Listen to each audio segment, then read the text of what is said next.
পুরুলিয়ার এই 15টি জায়গার মধ্যে রয়েছে 4টি পাহাড়, অযোধ্যা পাহাড়, ময়ূর পাহাড়, পাখি পাহাড়, জয়চণ্ডী পাহাড়। সেরকমই আছে জলপ্রপাত, লেক, রাজবাড়ি, ছৌ মুখোশের গ্রাম চড়িদা, বিজ্ঞান ভবন, পাল এবং সেন যুগের স্থাপত্য নিদর্শন, সূর্য মন্দির এবং নদীর ধারে গড়ে ওঠা কয়েকটি বাঁধ। তো চলুন বন্ধুরা, সেই সব। মহারাজা জ্যোতি প্রসাদ সিংহ 1916 সালে এই রাজবাড়িটি তৈরি করেন চীন থেকে রাজমিস্ত্রি এনে, এবং টানা 12 বছর ধরে এই রাজবাড়ির নির্মাণ কাজ চলেছিল বলে মনে করা হয়। এবং শুধুমাত্র প্রতি বছর দুর্গাপুজোর সময় এই রাজবাড়িটিকে খুলে দেওয়া হয় জনসাধারণের জন্য। বছরের অন্য সময়ে যদি আপনি এই পুরুলিয়ার ট্রিপটা করে থাকেন, তাহলে এই রাজবাড়িতে এসে আপনাদের কোনো লাভ নেই, কারণ এই রাজবাড়ির গেট বাইরে থেকে বন্ধ থাকে।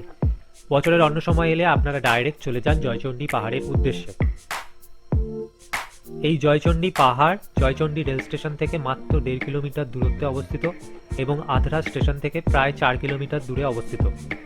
এই পাহাড়ের উচ্চতা 509 ফুট এবং এই পাহাড়টি বিস্তৃত রয়েছে 2 কিলোমিটার জায়গা জুড়ে। এই পাহাড়ের ওপরে মাতা জয়চণ্ডীর মন্দির রয়েছে এবং বজরংবলীর একটি মন্দিরও রয়েছে। এই মন্দির আপনাকে দেখতে গেলে প্রায় 503টি সিঁড়ি আপনাকে চড়ে এই পাহাড়ে উঠতে হবে। তাই আমি আপনাদের বলবো, এই পাহাড় চড়ার সময় আপনারা জলের বোতল অবশ্যই নিজের সঙ্গে রাখবেন। আগে এই পাহাড়ে ওঠার কোনো সিঁড়ি ছিল না। রঘুনাথপুরের এক ব্যবসায়ী শ্রী জয় আগরওয়াল এবং শ্রী ওম প্রকাশ আগরওয়াল সর্বসাধারণের সুবিধার্থে নিজ উদ্যোগে এইখানকার সিঁড়িগুলো নির্মাণ করেছিলেন। এবং আপনাদের জানিয়ে রাখি, বিখ্যাত চিত্র পরিচালক সত্যজিৎ রায়ের পরিচালিত হীরক রাজার দেশের শুটিংও এখানেই হয়েছিল। সিঁড়ি বেয়ে পাহাড়ের ওপরে ওঠার সময় আপনাদের চোখে পড়বে নজর মিনার, যেটি প্রায় ধ্বংসপ্রাপ্ত একটি মিনারেই পরিণত হয়েছে। গড় পঞ্চকোট যাওয়ার পথে আপনাদেরও পুরুলিয়ার গ্রামবাসীরা এরকমভাবেই আপনাদের থেকেও কিছু টাকা আবদার করে বসতেই পারে। এই গড় পঞ্চকোট হল পশ্চিমবঙ্গের পুরুলিয়া জেলা পাঞ্চেত হিলের পাদদেশে অবস্থিত একটি বিধ্বস্ত দুর্গ। পঞ্চকোট প্রাসাদের ধ্বংসাবশেষ 18 শতকের বর্গী হামলার এক নীরব সাক্ষ্য। এই বর্গীরা বাংলায় প্রায় 10 বছর লুটপাট চালিয়েছিল। পর আপনারা পৌঁছে যান পাঞ্চেত ড্যামে। এইটি দামোদর নদীর ওপর অবস্থিত। 1959 সালে দামোদর ভ্যালি কর্পোরেশনের উদ্যোগে প্রথম ফেজে যে 4টি মাল্টিপারপাস ড্যাম বানানো হয়েছিল, তার মধ্যে এটি হলো চতুর্থ। এই পাঞ্চেত ড্যাম খুব জনপ্রিয় একটা পিকনিক স্পট। ক্রিসমাস টাইম এবং নিউ ইয়ার টাইমে বহু সংখ্যক মানুষ এখানে পিকনিক করতে এসে থাকে। এই পাঞ্চেত ড্যামের একদিকে রয়েছে ধানবাদ, ঝাড়খণ্ডের ধানবাদ, এবং অন্যদিকে রয়েছে আমাদের পশ্চিমবঙ্গ। ফলে আপনারা বুঝতেই পারছেন কতটা ইন্টারেস্টিং এই ড্যামটা। আপনারা এই ড্যাম অবশ্যই ঘুরে দেখতে পারেন। দিয়ে পড়ুন ময়ূর পাহাড়ে।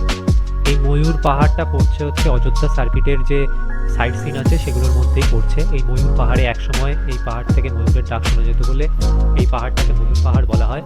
রিসেন্টলি কিছু বছর আগেই ফরেস্ট ডিপার্টমেন্টের সাথে এই গ্রামের লোকরা এখানে প্রায় 40 ধরনের গাছ লাগিয়ে এই পাহাড়টাকে সবুজায়ন করে তুলেছে। অযোধ্যা হিলটপ থেকে বামনি ফল যাওয়ার পথে ডান দিকে কিছুটা গেলেই পাহাড়ের কোলে এই জলাশয়। এমনিতে মার্বেল লেক বলে পরিচিত হলেও আরও নাম আছে এর। কেউ বলে পাতাল ড্যাম, আবার এর জলরাশির ঘন নীল রঙের জন্য নীল ড্যাম নামটিও আছে। পৃথিবীর চতুর্থ সর্ববৃহৎ জলবিদ্যুৎ প্রকল্প পুরুলিয়ার পাম্প স্টোরেজ প্রজেক্টের কাজের জন্য বিস্ফোরণ করে পাথর ভাঙতে গিয়েই সেই পাথরের খাদে এই লেকটি তৈরি হয়। অযোধ্যা পাহাড়ের কোলে অবস্থিত একটা অসাধারণ জলপ্রপাত হলো হচ্ছে এই বামনি ফলস। এই বামনি ফলস 3টি পর্যায়ে পাহাড় বেয়ে নিচে প্রবাহিত হয়েছে। এই ওয়াটারফল দেখতে গেলে আপনাদের প্রায় 300টা সিঁড়ি বেয়ে নিচে নামতে হবে। নিচে নামা তো খুবই ইজি, আপনারা চট জলদি নেমে যাবেন, কিন্তু যখন আপনি উপরে উঠবেন তখন আপনাদের কষ্টটা হবে। তাই আপনারা জল অবশ্যই সাথে নিয়ে আসবেন।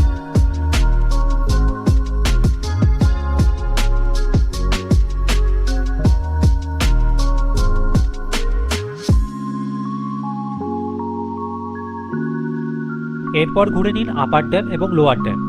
ইন্ডিয়া এবং জাপানের কোলাবোরেশনে এই ড্যাম তৈরি হয়।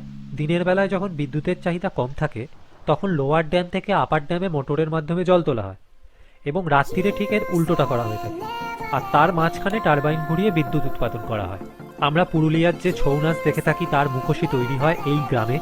রাস্তার দুপাশ দিয়ে সারি সারি প্রায় 50টি মুখোশের দোকান এরকমভাবেই রয়েছে এবং যার কারিগরের সংখ্যা 200-র ওপর। প্রতিটি দোকানেই তৈরি হচ্ছে এই ছৌ মুখোশ এবং বিক্রিও হচ্ছে সাথে।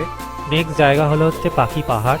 শিল্পী চিত্ত দে এবং তার দল প্রায় 800 ফুট উঁচু একটা পাহাড়কে ক্যানভাস বানিয়ে ফেলেছেন এবং তারা পাথর খোদাই করে তারা রূপ দিয়ে চলেছেন এই পাহাড়টাকে একটা পাখির। তারা 60টি পাখির চিত্র অলরেডি এখানে বানিয়ে ফেলেছেন এবং তারা এই কাজ এখনও নিরন্তর করে চলেছেন। পৌঁছে যান দেউলঘাটাতে। এই দেউলঘাটাতে আপনারা পাল এবং সেই যুগের স্থাপত্যের নিদর্শন দেখতে পাবেন।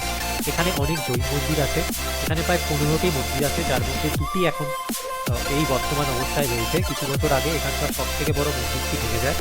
এই মন্দিরগুলোর আর্কিটেকচারাল ডিজাইনই একদম আলাদা।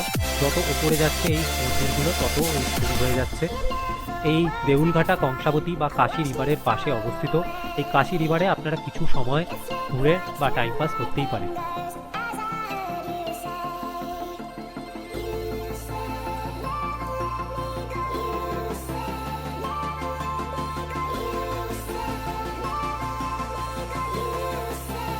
দেউলঘাটার থেকে ফেরার পথে আপনারা চিরকা এই মন্দিরে ঘুরে দেখতে পারেন। এটা এখানকার লোকদের কাছে খুবই জাগ্রত একটা মন্দির। আমরা এখানকার লোকেদের মুখে এই মন্দিরের নামটা শুনে এখানে যাই এবং এখানে আপনার ভ্রমণের লাস্ট যে জায়গাটা হচ্ছে সেটা হচ্ছে পুরুলিয়া সায়েন্স সিটি। এই সায়েন্স সিটি যে পুরুলিয়াতে আছে এটা আপনারা অনেকেই জানেন না। এই সায়েন্স সিটি ঘুরে নিন। সায়েন্স বন্ধুরা, ভিডিওটা যদি ভালো লাগে তাহলে লাইক করবেন, শেয়ার করবেন এবং সাথে সাবস্ক্রাইব করতে ভুলবেন না।